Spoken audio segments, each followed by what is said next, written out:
जोहार साथियों। Eight sine में आप सबों का स्वागत है और सबसे पहले शारदीय नवरात्रि की सभी छात्रों को बहुत बहुत हार्दिक शुभकामनाएं। आज का जो हमारा वीडियो है वो है मध्यकाल में झारखंड। हमारा टॉपिक है। इससे पहले हमने प्राचीन काल में झारखंड जो है वो पढ़ा। झारखंड में ऐतिहासिक स्रोत यानी पाषाण कालीन झारखंड जो है वो पढ़ा। उसके बाद मौर्य काल में झारखंड, गुप्त काल में झारखंड, गुप्तोत्तर काल में झारखंड, पूर्व मध्य काल में झारखंड हमने पढ़ा। और आज जो हमारा टॉपिक है वो बहुत ही संक्षिप्त टॉपिक है, मध्यकाल में झारखंड। मध्यकाल में जो झारखंड है उसको हम 2 वीडियो में खत्म करेंगे। आज टोटल दिल्ली सल्तनत जो है कुतुबुद्दीन ऐबक से लेकर आपका लोदी वंश तक जो है समाप्त हो जाएगा और उसके अगले वीडियो में जो है वो संपूर्ण मुगल काल जो है आपका वो समाप्त हो जाएगा। ठीक है। तो चलिए पहले एक आप स्क्रीनशॉट ले लीजिए इसका।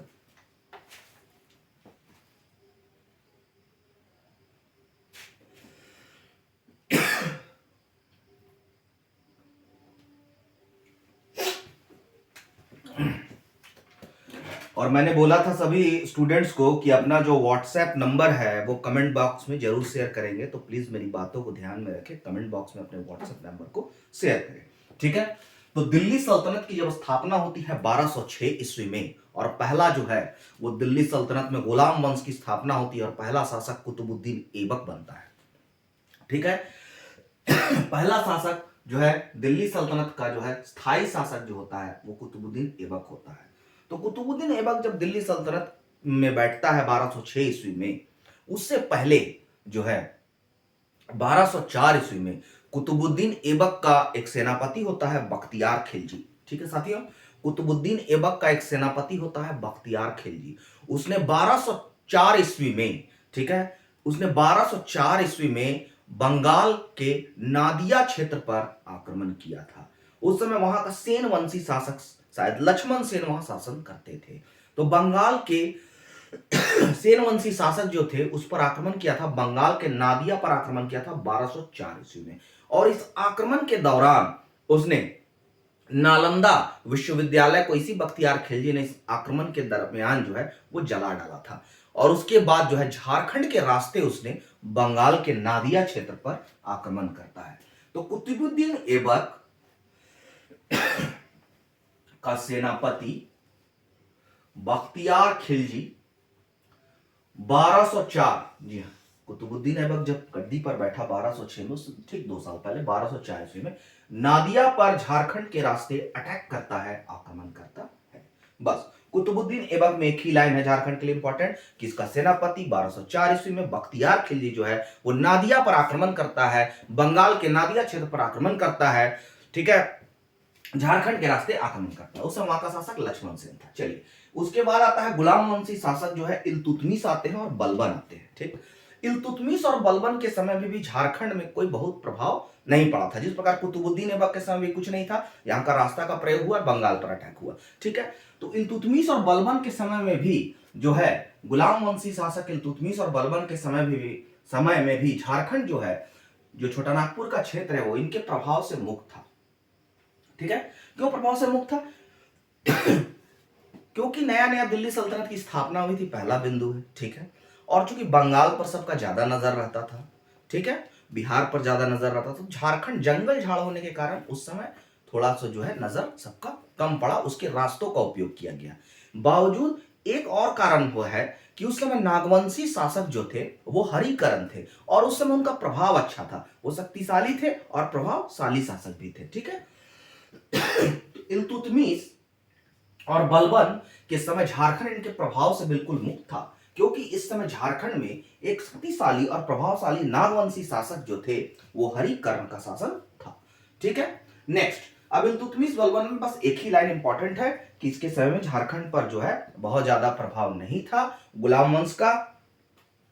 ठीक है, इसके समय जो थे इल्तुतमिश और बलबन के समय झारखंड में नागवंशी शासक हरिकर्ण थे, वही राज कर रहे थे, शक्तिशाली थे।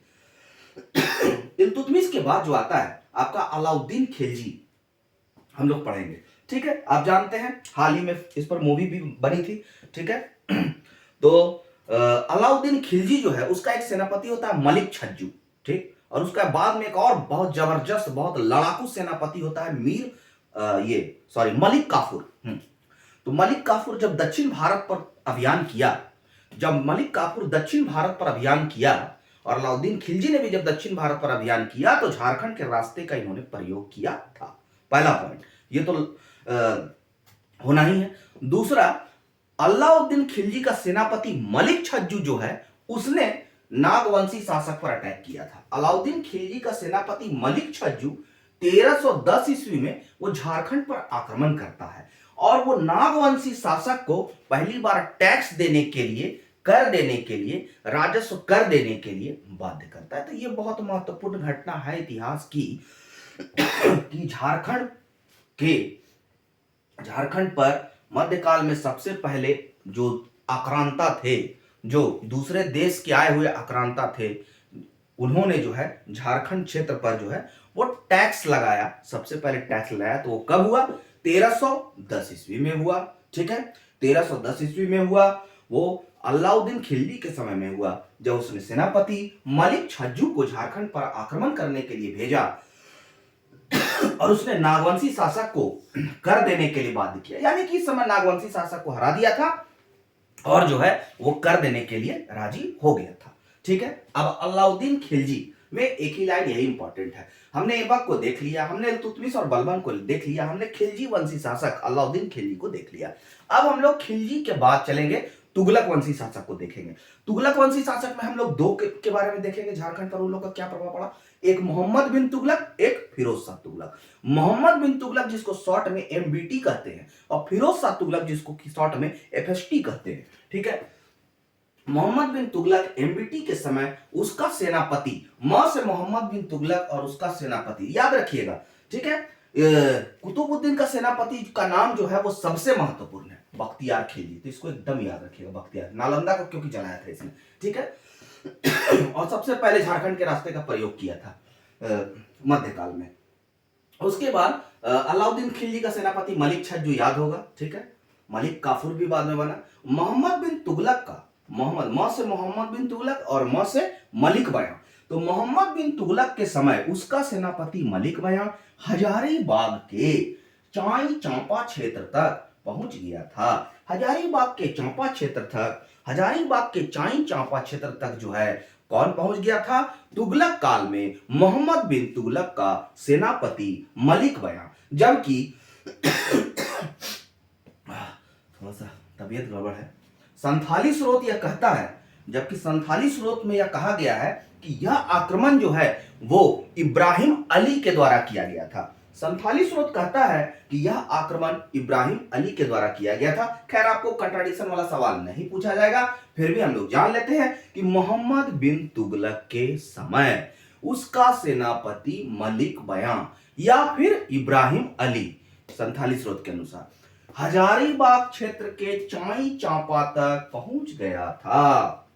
अभी तक तो अलाउद्दीन खिलजी का चला गया था, मलिक छज्जू कर देने को बाध्य करके चला गया था। ये चाई चांपा क्षेत्र तक पहुंच गया था, मतलब अधिकार कर लिया था कुछ क्षेत्रों को। फिर आते हैं एफएसटी, फिरोज शाह तुगलक हजारीबाग के सतगावा क्षेत्र, सतगावा जो कि अभी उस समय हजारीबाग जिला के हजारीबाग क्षेत्र बहुत बड़ा था, उस समय हजारीबाग क्षेत्र में पड़ता था। सतगावा अभी कोडरमा में पड़ता है। तो वर्तमान कोडरमा और हजारीबाग के सतगावा क्षेत्र को जीत लिया था। कौन जीता था? हजारीबाग के सतगावा। चाई चांपा तक पहुंच गया था मोहम्मद बिन तुगलक के समय में, मलिक बयां या इब्राहिम अली। ठीक, उसके बाद जब फिरोज शाह तुगलक का समय आया तो हजारीबाग क्षेत्र का सतगावा क्षेत्र को जीत लिया। किससे जीत लिया? तो बंगाल का शासक से जीत लिया। उस बंगाल का शासक का नाम इंपॉर्टेंट नहीं है याद रखना, लेकिन हम बतला देते हैं। बंगाल का शासक का नाम था शमसुद्दीन शाह। तो वही बंगाल का शासक शमसुद्दीन शाह से सतगावा का क्षेत्र जीत लिया और फिरोज शाह तुगलक ने सतगावा को अपनी राजधानी बनाई। ठीक है, तो मोहम्मद बिन तुगलक के समय उसका सेनापति मलिक बयां जो है वो चाई चांपा क्षेत्र तक पहुंच गया था। ठीक है, फिरोज शाह तुगलक हजारीबाग क्षेत्र के सतगावा को जीत लिया था बंगाल का शासक से और बंगाल का उसको राजधानी बनाया। बंगाल का शासक का नाम शमसुद्दीन शाह। ठीक है, और एक ठो मिलता है फिरोज शाह तुगलक का जो काल में रचित है पुस्तक तारीखे फिरोज शाह है, उसमें कहा गया है कि बंगाल में 2 बार इसने आक्रमण किया, फिरोज शाह तुगलक। और दोनों बार, बंगाल तो कोई उड़ के तो जाने वाली चीज है नहीं, तो दोनों बार जो है झारखंड के रास्ते का प्रयोग किया गया। तारीख फिरोज शाही FST फिरोज शाह तुगलक ने 2 बार झारखंड के रास्ते बंगाल पर आक्रमण किया। ठीक है, तो हमने गुलाम वंश में ऐबक को देखा, कुतुबुद्दीन ऐबक, इल्तुतमिश और बलबन को देखा। ऐबक के समय बख्तियार खिलजी इंपॉर्टेंट है, इल्तुतमिश बलबन को देखा। इल्तुतमिश बलबन के बाद हमने किसको देखा? अलाउद्दीन खिलजी को देखा, जिसने कर देने के लिए बाध्य किया था। ठीक है, अब हमने उसके बाद हमने मोहम्मद बिन तुगलक को देखा, उसके फिरोज शाह तुगलक को देखा। तुगलक खत्म, उसके लोधी वंश शुरू होता। लोधी वंश के समय झारखंड पर लोधियों का प्रभाव नहीं था, लोधियों के प्रभाव से मुक्त था। जिस प्रकार जो है इल्तुतमिश और बलबन के समय प्रभाव से मुक्त था, उसी तरह थोड़ा खिलजी के समय प्रभाव हुआ, तुगलक के समय प्रभाव हुआ, लेकिन लोधी वंश के समय झारखंड प्रभाव से मुक्त था। जिस प्रकार इल्तुतमिश और बलबन के समय मुक्त था। इल्तुतमिश और बलबन के समय बताया मैंने हरिकर्ण प्रतापी राजा थे शक्तिशाली, और लोधी वंश के समय झारखंड क्षेत्र के नागवंशी राजा जो थे वो थे प्रतापकर्ण, छत्रकर्ण, विराटकर्ण। अगर सवाल पूछा जाएगा कि लोधी वंश के समकालीन कौन कौन नागवंशी शासक हुए, तो 3 का नाम याद रखिएगा, प्रतापकर्ण, छत्रकर्ण, विराटकर्ण। ठीक है, लोधी वंश के प्रभाव से झारखंड बिल्कुल मुक्त था। झारखंड के राजा उस समय प्रतापकर्ण थे, छत्रकर्ण थे, विराटकर्ण थे। तो लोधी वंश के समय झारखंड का राजा प्रतापकर्ण, छत्रकर्ण, विराटकर्ण, और हरिकर्ण जो है वो इल्तुतमिश और बलबन के समय। चलिए, लोधी वंश का समकालीन क्या हुआ? लोधी वंश का तो प्रभाव यहां नहीं पड़ा, लेकिन उस समय झारखंड को जीत लिया गया, झारखंड के बहुत बड़े क्षेत्र को। ठीक है, कौन जीता? प्रतापकर्ण, छत्रकर्ण, विराटकर्ण थे, लेकिन उनके बहुत बड़े नागवंशी शासक के बहुत बड़े क्षेत्र को, केवल हजारीबाग और संथाल परगना क्षेत्र को छोड़कर पूरे छोटा नागपुर क्षेत्र, झारखंड क्षेत्र को जीत लिया गया था। उड़ीसा का गजपति वंशी शासक, उड़ीसा का गजपति वंशी शासक, जब लोधी वंश दिल्ली सल्तनत में शासन कर रहा था, उसी समय उड़ीसा में गजपति वंश का शासक था, और गजपति वंश के शासक थे कपिलेंद्र गजपति, जो कि दक्षिण भारत और पूर्वी भारत, मतलब बंगाल, उड़ीसा और जो पूर्वी भारत का क्षेत्र है, तो दक्षिण पूर्वी भारत के एक बहुत बड़े शक्तिशाली शासक थे कपिलेंद्र गजपति। उन्होंने हजारीबाग और संथाल परगना को छोड़कर जो है एक बहुत बड़ा नागवंशी शासक के बहुत बड़े क्षेत्र पर अधिकार कर लिया। ठीक है, तो लोधी वंश का समकालीन कौन हो जाएगा? उड़ीसा का गजपति शासक। कौन? तो कपिलेंद्र गजपति था, जिसने हजारीबाग और संथाल परगना को छोड़कर नागवंशी शासक के एक बहुत बड़े क्षेत्र पर अधिकार कर लिया। ये जो कपिलेंद्र गजपति थे, ये दक्षिण पूर्वी भारत के एक शक्तिशाली राजा हुए। ठीक है, हो गया, लोधी वंश तक ही पढ़ना है। अब थोड़ा 2-3 पॉइंट है, वीडियो खत्म हो जाएगा आपका। खानदेश का शासक, इस समय आपको क्वेश्चन पूछा जाता है कि झारखंडी सुल्तान किसे कहा जाता है, तो इसी समय खानदेश का शासक था। जैसे 13वीं शताब्दी के ताम्रपत्र में उड़ीसा के एक राजा जयसिंह थे, मैंने पढ़ाया है, उन्होंने अपने आप को झारखंड क्षेत्र का राजा घोषित किया, और वही 13वीं शताब्दी के ताम्रपत्र में सबसे पहले झारखंड शब्द का उल्लेख है। उसी प्रकार झारखंडी सुल्तान जो है, खानदेश का शासक जो था, आदिल खान या आदिल शाह द्वितीय को कहा जाता है, क्योंकि उसने झारखंड क्षेत्र में सैनिक दल भेजा था और यहां के क्षेत्र को जो है जीतने का प्रयास किया, और अपने आप को झारखंडी सुल्तान कहा। इसीलिए खानदेश का शासक आदिल खान या आदिल शाह द्वितीय को सैन्य दल जो है झारखंड में भेजा था, अतः इसको झारखंडी सुल्तान के नाम से जाना जाता है। क्वेश्चन पूछा जाएगा, झारखंडी सुल्तान, तो झारखंडी सुल्तान खानदेश का आदिल खान द्वितीय बोलिए या आदिल शाह द्वितीय बोलिए, खानदेश का। ठीक, आपने इतिहास में पढ़ा होगा जौनपुर का शासक इब्राहिम शाह सर्की के बारे में। ठीक है, तो ये महत्वपूर्ण नहीं है, लेकिन ठीक है, जान लीजिए, ये एक इंपॉर्टेंट है, ये वाला। जौनपुर का इब्राहिम सर्की मिथिला के राजा, मिथिला मीन्स बिहार, मिथिला के राजा शिव सिंह और बंगाल का राजा एक गणेश पर आक्रमण हेतु झारखंड के रास्ते का प्रयोग किया। ठीक है, तो जौनपुर के शासक जो थे वो मिथिला में आक्रमण किए, मतलब यूपी से वो मिथिला घुस रहे थे। ठीक है, तो जौनपुर के शासक इब्राहिम सर्की ने मिथिला का राजा और बंगाल का राजा, मिथिला का राजा शिव सिंह, बंगाल का राजा गणेश पर आक्रमण करने के लिए झारखंड के रास्ते का प्रयोग किया। हो सकता है पूछ दे, जरूरी उतना नहीं इंपॉर्टेंट। फिर लोधी वंश का एक बड़ा ही क्रूर शासक था सिकंदर शाह लोधी। ठीक है, सिकंदर शाह लोधी के बारे में कहा जाता है कि मां दुर्गा की प्रतिमा को तुड़वा कर उसने कसाईयों को मांस तौलने के लिए दे दिया गया था, लिखा हुआ है ये। ठीक है, इतिहास में। तो सिकंदर शाह लोधी बड़ा कट्टर और क्रूर शासक था, दिल्ली सल्तनत का शासक था। वो क्या किया कि आपका 1494 ईस्वी, 1494 ईस्वी में जौनपुर का शासक इब्राहिम सर्की नहीं, हुसैन शाह सर्की पर आक्रमण किया। तो हुसैन शाह सर्की जो है उससे बचने के लिए साहेबगंज के क्षेत्र में शरण ली थी झारखंड के। तो ये हो सकता है पूछ दे। 1494 ईस्वी में दिल्ली सल्तनत का सिकंदर शाह लोधी जब जौनपुर के शासक हुसैन शाह सर्की पर आक्रमण किया तो हुसैन शाह सर्की साहेबगंज का क्षेत्र, झारखंड के साहेबगंज क्षेत्र में आकर शरण ली। ठीक है, लास्ट होगा श्री चैतन्य महाप्रभु। झारखंड में वैष्णव धर्म का बहुत प्रचार प्रसार करने का श्रेय, झारखंड में वैष्णव धर्म का बहुत प्रचार प्रसार करने का श्रेय श्री चैतन्य महाप्रभु को जाता है। श्री चैतन्य महाप्रभु की पुस्तक है एक, जिसमें झारखंड की भौगोलिक जो भूगोल है, ठीक है, झारखंड का भौगोलिक परिचय दिया गया है, भूगोल का वर्णन है।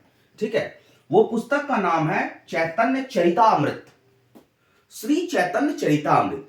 तो श्री चैतन्य महाप्रभु जो वैष्णव धर्म के प्रचारक थे, विष्णु के प्रचारक थे, उन्हीं को श्रेय जाता है झारखंड में वैष्णव धर्म के प्रचार का। ठीक, पहला इनकी पुस्तक श्री चैतन्य, ठीक है, श्री चैतन्य चरिता अमृत, यह श्री चैतन्य चरिता अमृत, चैतन्य का चरित्र। ठीक, तो श्री चैतन्य चरिता अमृत, श्री चैतन्य चरिता अमृत जो पुस्तक है उसमें महाप्रभु जो श्री चैतन्य जो हैं वो पहले संथाल परगना, फिर छोटा नागपुर के रास्ते होते हुए गया की ओर जाने की उनकी चर्चा है।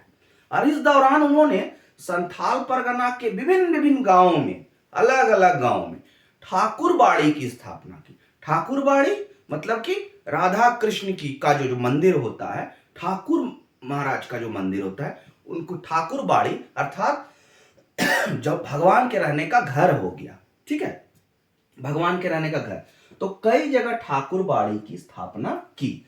श्री चैतन्य चरितामृत, चैतन्य महाप्रभु संथाल परगना छोटा नागपुर से होते हुए गया होकर गुजरने का उल्लेख है। चैतन्य महाप्रभु ने संथाल परगना के विभिन्न गांवों में ठाकुरबाड़ी की स्थापना की। ठीक है, वैष्णव मत के प्रचारक थे। ठीक है, आज जो झारखंड में हम खूत की चर्चा देखते हैं, मुकद्दम की चर्चा देखते हैं, चौधरी की चर्चा देखते हैं, वो खिलजी काल की देन है। पिछले वीडियो में मैंने पढ़ाया था कि जो पाहन, महतो, भंडारगिरी, ठीक है, या भंडारी का जो उल्लेख है, पाहन, महतो, मुंडा, भंडारीगिरी, ये गुप्त काल की देन है। उसी समय ये सब शब्द आए, पाहन गांव का प्रधान, महतो, भंडारी, ठीक है, उस समय आए। उसी तरह झारखंड में जो खूत, मुकद्दम, चौधरी जो शब्द है वो अलाउद्दीन खिलजी मतलब खिलजी के काल में, झारखंड में खिलजी काल से प्रभाव में है। मुंडा जनजाति हो या उरांव जनजाति हो, चूंकि विभिन्न तुर्क आक्रमणकारी का यहां से संपर्क रहा है, इसी कारण मुंडाओं की भाषा, उरांव जनजातियों की भाषा में हम अरबी शब्द भी देखते हैं, फारसी शब्द भी देखते हैं, तुर्की शब्द भी देखते हैं। धन्यवाद दोस्तों, आपका मध्यकाल हम पहुंच गए हैं और मध्यकाल में दिल्ली सल्तनत जो है, दिल्ली सल्तनत का झारखंड पर क्या प्रभाव है, झारखंड के इतिहास पर दिल्ली सल्तनत का क्या प्रभाव, ये पूरा कंप्लीट हो गया। इससे ज्यादा नहीं पूछा जाता है, कोई भी मोटी मोटी पुस्तक के चक्कर में मत रहिएगा, इससे ज्यादा नहीं पूछा जाता है। अपना व्हाट्सएप नंबर जो है कमेंट बॉक्स में जरूर शेयर करेंगे। जय हिंद, जय भारत।